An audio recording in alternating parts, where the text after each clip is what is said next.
제11대 경기도의회 마지막 정례회가 시작된 가운데 이 내년도 예산심의와 행정사무감사 등 중요한 의정 활동이 한창이죠.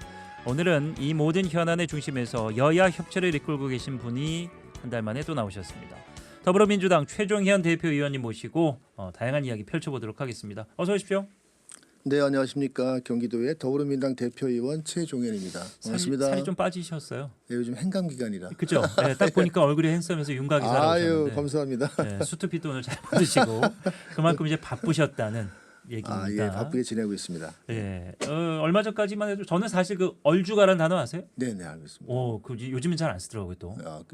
한물 지난 이제 그렇죠. 축약어인데. MZ 세대는 안 쓰는 것 같아요. 네, 얼주가, 얼어죽어도 아이스 아메리카노. 네. 근데 이제 저희 대표 의원님은 아이스는커녕 쌍화차 좋아하신다고. 저는 여름에도 예. 따뜻한 커피 마시고요. 예. 겨울 되면은 쌍화탕을 먹습니다. 쌍화탕 그 차 있죠. 그 계란 노른자 띄웁니까? 예, 띄워서 먹습니다. 너무 그 옛날 옛날식이지만 네. 저희 동네에 작은 카페가 있거든요. 예, 거기 있어요 이 메뉴가? 예, 그 메뉴가 그분이 이제 수제로 만드셔가지고 항상 거기 가면은 그걸 마시고 있습니다. 그러니까 이게 좀 편견인 것 같아요. 저도 그 제주도 가면은 시인의 집이라고 네. 독립도서관 있는데 거기 자주 가서 이제 커피 마시고 받아보고 그러거든요. 네. 근데 거기도 그렇게 젊은 층에서 인기 있는 메뉴가 쌍화차예요. 예, 쌍화차 그때 가면 또 거기 뭐 나이 드신 분도 있지만 젊은 네. 친구들도 쌍화차 마시고 있습니다. 그러니까 예. 그런 편견을 좀 깨는 세대가 예, 아닐까. 또 건강에도 좋고요. 겨울에는 네. 또 어울리는 또 차가 아닙니까? 아니 근데 저 막 대학 때 이럴 때마다 그런 거 마시면 놀림 나고 그랬었어요. 품위 있게 줍니다. 컵도 이쁘고요. 아주 네. 위에 그 위에 있는 고명일까요? 뭐 이렇게 그죠, 견과류. 견과류도 이렇게 많이 넣어주시고 아주 건강히 이렇게 먹고 나오면은 네. 하루 또 피로가 싹 풀립니다. 네, 뭐 이 방송 이제 어린 친구들도 이제 들을 수도 있습니다만 계란 노른자는 모를 수도 있으니까 예, 그건 꼭 한번 띄어서 먹어보시기를. 네, 그것도 메탄동에 오시면은 아주 예. 유명한 그 쌍화차 카페가 있습니다. 저도 한번 거기 들러보겠습니다. 네, 한번 초대하겠습니다. 네. 날씨가 많이 떨어지고 네. 이 쌍화차가 몸의 온도도 올려주고 목에도 좋고 네. 건강 면역력에도 좋습니다. 한번 즐겨보시기 바랍니다.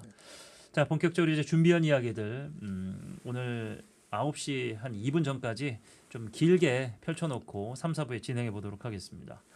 지난 11월 4일 경기도와 국민의힘과 함께 2026년도 본예산 협치예산 편성에 합의가 됐습니다. 와, 이거 이전에도 한번 살펴봤습니다만 시작부터 마무리까지 책임지겠다. 제11대 경기도의회 상징 같은 합의가 나왔습니다. 의미를 조금 분석해 주시죠. 뭐 여야 정 협치를 이끌어내는데 중추적 하신 분은 어쨌든 뭐 그 상대 당인 국민의힘 백혜종 대표님 그리고 이제 뭐 김동연 지사님께서 또 결단을 내셔가지고 여야 정 협치위원회가 잘 출범했고요. 예. 거기에서 어쨌든 경기도의 민생을 위해서 저희가 한 몫을 내자. 또 정책도 민생 예산에 대해서는 함께 예산도 반영하고 정책을 만들어가자는 합의를 봤기 때문에 상당히 의미 있는 여야 정 합의라고 생각합니다. 네. 예. 서민들 특히나 이제 지역민들이 가장 반가워하실 것 같아요. 예, 그러고 나서 많은 분들이 경기도회가 늦었지만 좀 늦었습니다. 저희가 마지막 임기에 여야정 협의를 이끌어낸 거는 좀 아쉽지만 그래도 늦었지만 이번 예산에 반영해서 내년도 2026년도에 경기도민의 삶과 질 향상에는 큰 도움이 될 거라고 많이 말씀들 하십니다. 예. 경기도와의 협치 예산 5개 분야 총 4천억 규모입니다. 서민 경제, 복지, 이동권, 성장 기반, 재난 대응 이렇게 5개 분야인데 민주당이 특히 이 중에서 좀 더 중요하다라고 좀이라도 더 중요하다 꼽는 부분이 있습니까? 4천억이면은 경기도의 그 자체 예산 예. 3조 한 9천억 중에 한 10% 정도 되는 금액입니다. 여야정 합의를 이끌어냈지만 이제 5개 분야 아까 말씀하시는 거 5개 분야에 대해서 경기도가 집중적으로 그 협치 예산을 사용할 계획을 갖고 있고요. 네. 우리 민주당에서는 서민격제와 복지 분야 이 분야에 대해서 중점적으로 그 예산이 쓰여지도록 예산을 만들 계획입니다. 네. 예. 내란과 관련한 이제 민생 경제가 조금 힘들다. 이 부분과 관련해서도 조금 이제 신경 쓸 부분이 있으신 네, 것 그래서 같아요. 저희는 뭐 이제 예. 민생 안정과 서민 경제 활성화를 위해서 네. 그 예산을 좀 반영하고 그 부분에 좀 집중적으로 투자할 계획을 갖고 있습니다. 예. 네. 경기도에 이어서 다음 날이었습니다. 경기도 교육청과도 5대 분야 총 2천억 규모의 협치 예산에 바로 합의가 됐는데 경기도와 교육청 양기관의 협치 예산 경기 교육 발전에 미칠 긍정적 영향이 꽤 클 것으로 예상이 됩니다.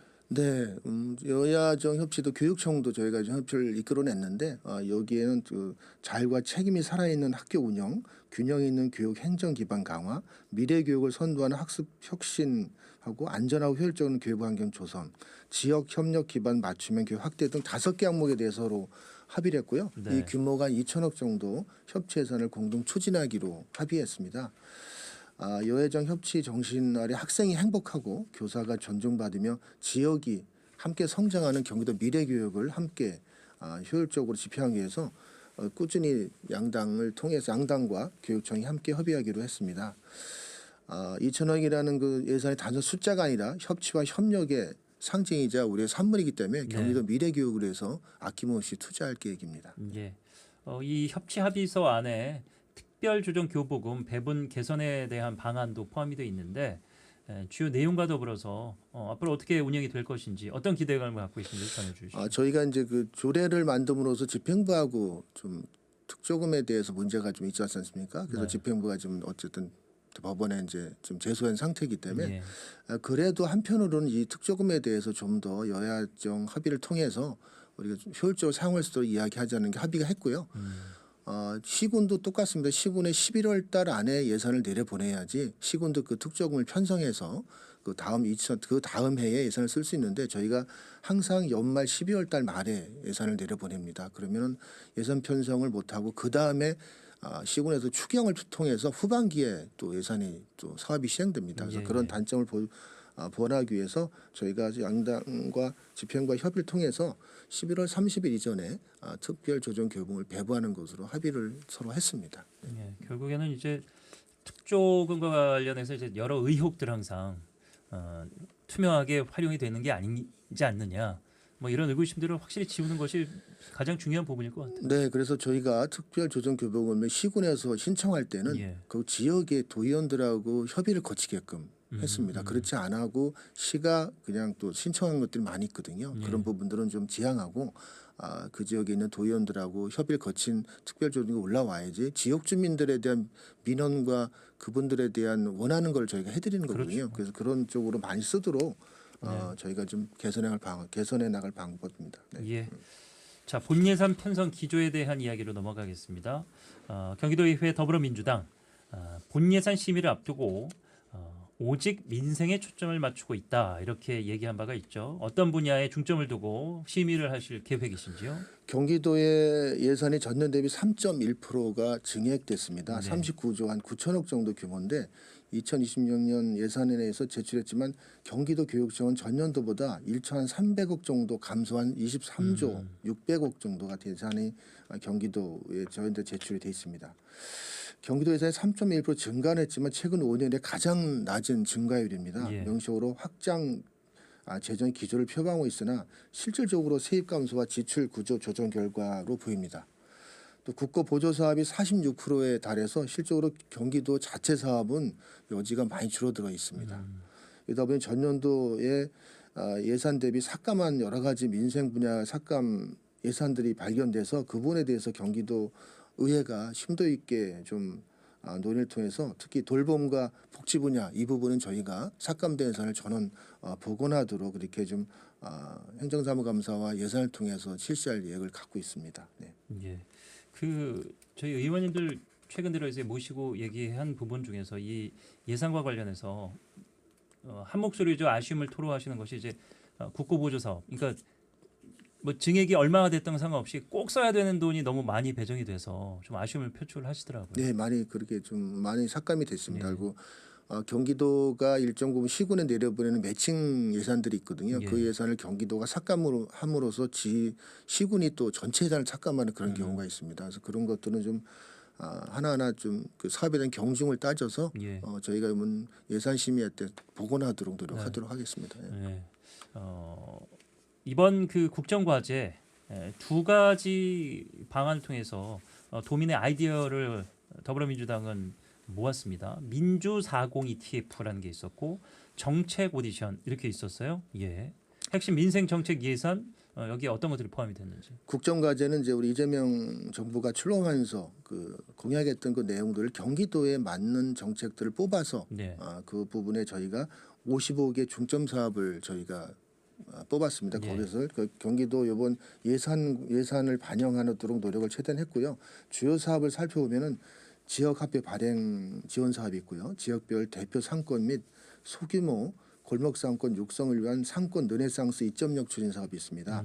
또 지역 중심의 체육 활동 지원이 있고요. 학교 급식 및 군급식 제도 개선, 또 교통 약자를 위한 보행자 우선 교통 체계 구축 및 안전보호 확대 등에 관련 사업들이 있어서 그 사업들에서 저희가 예산 확보해서 노력을 할 것이고요.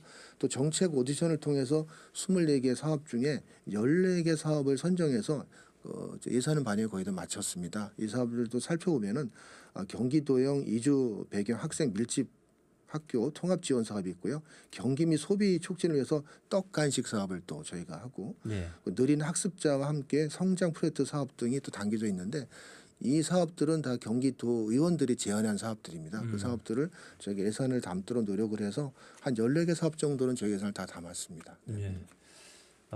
예산과 관련해서 항상 이제 조금 미미하지만 그 예민하게 반응하는 부분이 사회적 약자 또 네. 소외계층과 관련된 부분인데 따뜻한 복지 환경 조성을 경기도의회 민주당은 주장을 하고 있고 강조를 하고 있습니다. 노인복지관 운영비가 그런데 조금 삭감이 돼서 이 부분에 대한 아쉬움이 좀 나오는 것 같아요. 노인복지관뿐만 아니라 예. 지역 아동센터, 지역의 장애인 복지시설 예. 모든 부분이 다 삭감이 돼 있습니다. 그러니까요. 또 일례를 들어서 노인복지관 예산도 경기도가 1대9로 매칭을 하고 있습니다. 저 경기도 10% 되고 시군이 90%를 이제 부담하는 그런 입장으로 돼 있고 경기도의 그 10%의 총 금액이 한 38억 정도 됩니다. 38억이 전액 삭감을 또 했습니다. 그러면 경기도가 전혀 그 노인복지관에서 예산 투입량이 전혀 없게 이렇게 만들어 버렸기 때문에 시군에서는 이제 그 부분에 대해서 좀 더 여러 또 말씀도 많으셨고 시군의 노인복지관 관계자들이 또 계속 와서 면담 요청도 하고 저도 만나 뵈었지만 이렇게 경기도가 일률적으로 삭감하는 건 있을 수 없는 일이고요. 이 부분은 저희가 또 책임지고 보건을 또 하도록 노력을 해야 되는데 결국은 경기도 실링이 또 정해져 있고 어느 한 부분을 보건하게 되면 한 부분이 또 줄어들잖아요. 예. 그런 부분들이 있어서 그거를 좀 예산 심의할 때 심도 있게 논의해야 될 것 같습니다. 네. 초고령화 사회 안에서 이제 경기도 일원에도 그 고령화가 좀 심화된 곳이 많아서 오히려 이런 것들이 조금 더 눈에 띄고 좀 아쉬움으로 남을 수도 있을 것 같아요. 네, 그 경기도가 특히 인구가 또 계속 유입되고 많이 늘어나잖아요. 그래서 중앙 정부에서 지급 노인 복지 예산이 많이 늘어나지만 또 시군이나 또 경기도가 하는 자체 사업도 많이 있습니다. 예. 또 그런 예산도 많이 늘어나기 때문에 노인 복지는 해마다 증액이 돼야지 삭감한다는 그렇죠. 건 있을 수 없는 일입니다. 또 어르신들이 또 행복한 경기도를 또 만들어야 되니까 예. 그분들이 필요한다든가 그분들에 대한 복지관 예산은 특히 감액하는 게 있을 수 없느라고 생각합니다. 예, 대안 마련을 위해서 최선을 다해 주시기를 네. 부탁을 드려봅니다. 내년도 예산안 앞두고 경기 살리기 통큰 세일, 농어촌 기본소득, 경기도의 역점 사업들입니다. 제대로 추진되겠는지 점검할 필요도 있어 보이는데요. 사업의 적정성 어떻게 체크를 하고 확인해 볼 수 있을지. 경기도의 통큰 세일은 더불어민주당이 제안해서 만든 사업입니다. 예. 또 지금도 어떤 여기 메탄동에도 올해 그 메탄 일동에 그 상점가 거기도 지금 시작하고 있거든요. 예. 그래서 이 부분은 호응도 많이 있고요. 또 경기도 시장상권진흥에서 분석한 자료에 따르면 2050년도 상반기에 통큰 세일 행사의 전년 대비 1.6%, 행사 시작 전에 비해서 5.03% 매출 증대 효과가 있습니다. 또 행사 참여 소상공인들의 84% 정도가 만족하고 있고요. 이용하는 모든 또 이렇게 주민들도 상당히 만족하고 있고 또 페이백을 해주거든요. 그다음에 만족하고 있습니다. 그래서 우리 저 민주당은 또 경기도 역전 사업 중에 실시되는 후에 발생한 효과에 대해서 꾸준히 또 저희가 분석하고 이 사업에 대해서 또 저희가 나름대로 또 지속이라든가 또 네. 증액 문제 이런 문제를 지속적으로 살펴볼 예정입니다. 네. 소상공인 참여도가 84.4%에 달한다. 네. 소상공인들 되게 좋아하십니다. 좀 지금의 또 민생 경제가 어려운데 그 어려운 경제 속에서 단비 같은 그런 역할을 지금 통근 세일이 하고 있고요. 예. 거기 이용하는 또 소비자분들도 또 이게 페이백으로 돌려주기 때문에 되게 좋아하는 사업이라고 생각합니다. 예. 네. 자, 경기도 행정사무감사 주제로 이번에는 넘어갑니다. 11대 도의회 마지막 행정사무감사였습니다. 11월 7일부터 이제 진행이 돼 왔습니다. 도민들께서 이번 감사가 도정 또 교육행정에 어떤 변화를 가져올지 기대하고 계셨을 텐데요. 가장 중요한 목표는 어디 있었다고 보십니까? 이번 행정사무감사가 내일 이제 전 대단원의 막을 내립니다. 네. 행정사무감사가 11대 의회의 마지막 또 행정사무감사고요. 모든 의원님들이 총력을 집중해서 경기도의 사업이라든가 정책들을 꼼꼼하게 살펴보고 그 부분에 대해서 또 대안을 제시하는 그런 행정사무감사가 되고 있습니다. 예. 그래서 경기도가 마지막 또 저희 의원들이 하는 행정사무감사이기 때문에 이번 감사를 통해서 경기도의 모든 예산, 경제 상황, 도민들께서 요구하시는 여러 가지 정책들이 제대로 됐는지를 살펴보는 그런 꼼꼼한 행정사무감사가 되도록 했고요. 그렇게 네. 결과가 또 이어지고 있습니다. 예, 특히 또 OBS에서 또 중계 방송을 또 해주셔가지고 예. 경기 도민들이 상당한 호응을 또 많이 얻었습니다. 그리고 그걸 통해서 우리 의원들이 또 그 OBS 방송이 나가기 때문에 좀 더 많이 또 준비를 하고 또 질이 있고 또 높은 가끔씩 보면 국회에는 좀 이렇게 여러 가지 또 많은 또 트러블도 있잖아요. 네, 네. 그런 거 없이 또 심도 있게 정책적인 질의를 통해서 많은 걸 하는 거 보고 도민들이 많이 좋아하셨습니다. 예. 오늘 저희 또 중계가 있습니다. 오전 10시부터 12시까지 의회 운영위원회 행정사무감사가 진행이 되는데 말씀하신 대로 각 분야별 저도 이제 꼼꼼히 챙겨보고 네. 듣고 했는데 지역 의원들의 어떤 역량 그리고 일에 대한 집중도 그리고 협치를 위한 노력 이런 것들이 다 보여져서 네. 굉장히 의미 있는 그런 중계였던 것 같아요. 네, 뭐 전국 최초죠. 지방의회가 중계했던 예. 최초고요. 제가 어제 전국 대표자 회의에서 서울시의회 대표님 만나면 되게 부러워하시더라고요. 뭐 저희 뭐 서울보다 앞서가고 있습니다. 예. 네. 그 제가 듣기로는 이제 여담입니다만 그 지역 언론사들 신문 그리고 중소형 방송사들이 OBS 중계를 뭐 좀 부러워했다. 네. 본인들도 뭔가 좀 하고 싶어 하더라. 뭐 이런 얘기도 돌았다고 저는 들은 바가 있습니다. 네. 자, 이번 행정사무감사 시작부터 이목을 집중시킨 일이 있었습니다. 이건 조금 심각한 부분일 수도 있는데 도 공무원이 위탁사업 산하기관 실무자에게 도의원 간담회와 휴대폰 통화 내용을 불법 녹음하도록 지시했다. 이 제보입니다. 이 제보가 들어왔습니다. 여기에 대한 도의회 입장 진상 규명을 해봐야 될 텐데요. 도시환경위원회에 일어난 일이거든요. 예. 그쪽 소속 일인데 경기도의회는 도민 권익 대변과 집행기관을 견제하고 감시하는 것이 법률로 보는 정당한 권한입니다. 정당한 의정활동을 불법 녹취와 비하로 대항하는 행위는 지방자치와 민주주의 근간을 뒤흔드는 아주 의회를 무시하는 행위라고 저는 생각을 합니다. 예. 또 저도 뭐 제보를 받았지만 특정 업체에 대한 추천 및 선정 시도를 내부 정원까지 녹음이 돼 있더라고요. 저도 녹음을 들었습니다. 네. 해당 공무원의 단순한 일탈 사건이 아니라 구조적 비리 사건이 이어질 수 있는 매우 심각한 사태입니다. 사안이 심각함에도 불구하고 실국에서는 제19 감사기를 통해서 진심 어린 사과를 지금 하지 않고 있는 상태입니다. 예. 그거에 상대된 의원께서는 상당히 불쾌하게 생각하고 계시고요. 이번 사안에 엄중할 깨닫고 공식 사과와 함께 책임자에 대한 진상 조사와 그 재발 방지를 위한 실적인 대책이 마련된다고 저는 생각을 합니다. 네. 우리 그 최정현 대표의원께서는 이제 농정위원회 소속이십니다. 네.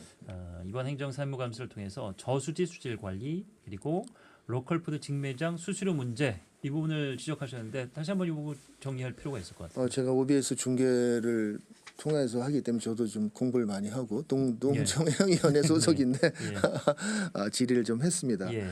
뭐 중계가 됐지만 경기도에 321개 저수지가 있습니다. 그렇게나 많습니다. 저도 이게 이번에 이제 조사하면서 알았는데 예. 그래서 230개는 시군에서 관리하고 있고요. 예. 91개는 농어촌공사에서 관리하고 있습니다. 저는 이제 이거 저수지를 이제 살펴보면서 경기도가 여러 또 농민들이 농사를 또 짓고 있지 않습니까? 특히 벼 수확을 많이 하고 계시는데 뭐 경김이라든가 이천, 진삼이라든가 뭐 여러 가지 이제 쌀들이 생산되고 있는데 그 생산된 쌀의 제 원수가 농업연수잖아요. 농업연수의 질을 한번 살펴봤어요. 그랬더니 농어촌공사에서 관리하고 있는 급수는 한 4급, 3급수 정도 되고 있고요. 예. 그다음에 시군에서 관리하는 그 저수지는 4급 정도 이렇게 유지하고 있더라서 왜 시군에서 관리하는 그 농업연수가 좀 더 한 등급 낮을까 여러 가지 고민해봤더니 시군에서는 이제 자금 여력이라든가 그런 걸 통해서 그 농업연수를 관리할 능력이 없지 않습니까? 그래서 경기도가 앞으로 그 농업연수를 좀 더 깨끗하게 관리할 수 있도록 자금적이라든가 기술 지원을 하도록 이렇게 좀 요구를 좀 했습니다. 네. 그래서 앞으로 경기도의 모든 농업 용수가 좀 깨끗해서 거기 생산된 쌀이 우리 또 식탁에 또 올라가야 되니까 그런 부분을 좀 관리하는 입장에서 질의했고요. 또 하나 로컬푸드 직매장은 신선한 그 채소를 농업인들이 직접적으로 판매를 통해서 수입을 창출하는 그런 역할을 하고 있거든요. 또 근데 거기에 수수료 비율이 20%에서 30%씩 그걸 농민한테 받고 있더라고요. 네. 그래서 일률적이지 않아요. 뭐 10%에서 많게는 30%까지 받고 있어서 이 부분을 좀 일률적으로 개선할 필요가 있다 해서 지적을 했고 경기도가 좀 어떤 제도적으로 만들어서 뭐 평균 한 10%에서 15%이 정도가 적정하지 않나는 제안을 했습니다. 그래서 그 부분을 좀 개선하도록 요구했습니다. 네. 예. 뜯어보면 이제 지역민들의 건강과 직결되는 그런 문제들이라 아주 시의적절하게 지적을 하신 거 아닌가 네, 이런 생각이 감사합니다. 듭니다. 네. 경기도가 도시농업에 대한 의지가 없다 이렇게 또 질책의 말도 했는데.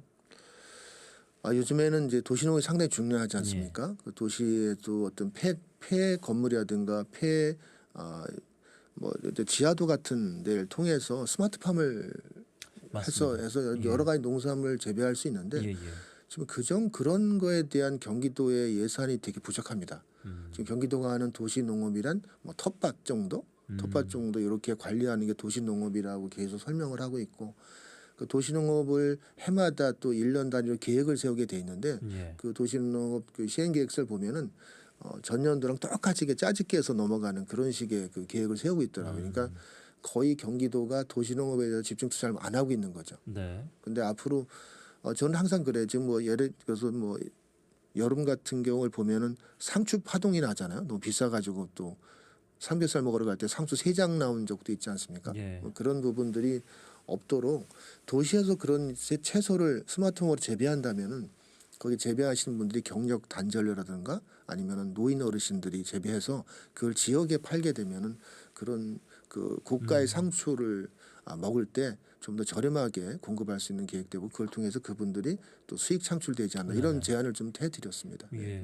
그 노인분들이 재배하시기 참 수월해서 상추는 물만 잘 제때 주고. 물도 자동으로 다 줍니다. 그럼 스마트팜은 거의 이제 그거 따기만 하시면 됩니다. 네. 따기만 하시면 되는데 이제 그렇게 해서 공급하면은 되게 지역에도 싸게 공급하고 그렇겠네요. 또 그런 분들 수익도 생기고 좋지 예. 않을까 생각을 합니다. 맞습니다. 대한민국은 그 고기들을 좋아하셔서 예, 삼겹살 상추 좋아요. 수요가 상당히 많거든요. 1년 내내. 네. 그래서 그 관련 분야는 지속적으로 이제 수익이 창출할 수 있는 분야이기 때문에 좋은 아이디어가 아닌가. 뭐 어떤 건물 지하실 뭐 일단 교각 밑에 뭐 이런 데 어디든 다 이제 공간만 있으면 공간이 가능하죠. 다 설치했고요. 거기 조명이 다 되기 때문에 예. 24시간 또 음, 생산할 수 있습니다. 예.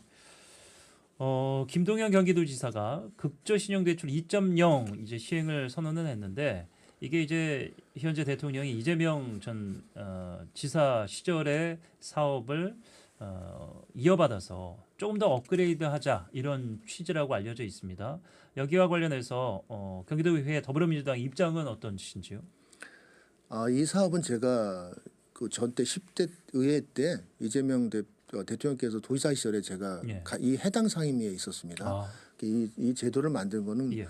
근데 코로나 시대 아닙니까? 코로나 시대에 단돈 10만 원도 구할 수 없는 분들이 많이 계셨거든요. 극저 신용 불량자들 그분들을 위해서 이 사업이 됐고요. 1인당 500에서 300만 원 대출이 되는 그런 사업이었습니다. 예. 그분들이 그때는 진짜 담배와 같은 그런 사업이었었고요. 근데 이제 그분들에 대한 채권 회수율이 이제 어떤 언론에 아니면 74%에 이른다고 하는데 실제 그분들이 또 상환을 또 잘 하십니다. 잘 그러네요. 하시는 분 계셔서 지금 전체적으로 채권에 대한 그 연체는 한 30%대 후반입니다. 근데 사실 그분들은 거의 채무를 상환할 수 없는 상태 분들이시거든요. 그리고 나머지 분들은 그걸 통해서 또 제기를 했고요. 그래서 이번 김동연 지사께서 새로 만드시는 2.0 그 대출은 네. 좀 더 대출뿐만 아니라 좀 거기에 통한 일자리 지원을 통해서 그분이 자력으로 희생할 수 있는 그런 역할까지 함께 해주신다면 이 사업이 좀 더 발전되고 성공할 수 있을 거라고 저는 생각합니다.